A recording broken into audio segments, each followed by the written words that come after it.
isa pa makulay, magarbo, at masaya rin. Ngayong Mayo, kabi-kabila ang pagdiriwang ng mga makukulay na festival sa Pilipinas. At makisaya tayo sa ilan sa mga yan. Let's watch this.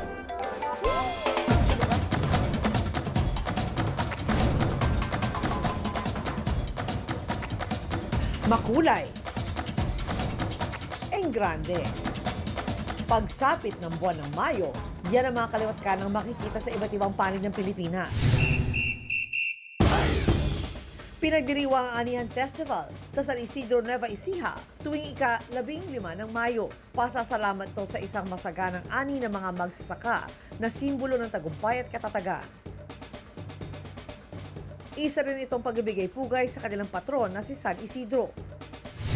Sa bayan ng Kalawan sa Laguna, isinasagawa naman ang Kalawan Piña Festival. Simula ang ika-9 hanggang sa ika-15 ng Mayo, nagsimula ito noong 1999 bilang pagdiriwang ng iba't ibang produktong agrikultura ng Kalawan, lalo na ang pinya na tinuturing na pinakamatamis sa buong Calabarzon.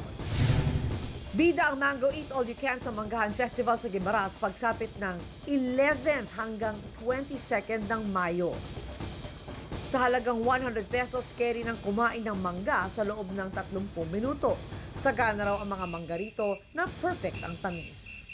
Inilunsad naman ang Mayuhan Festival sa Tayabas, Quezon noong 1989 tuwing ika-15 ng Mayo. Isang tradisyon dito ang paghahagis ng suman, mga pagkain, pera at iba pang mga bagay. Pinagdiriwang din ito para sa isang masaganang ani.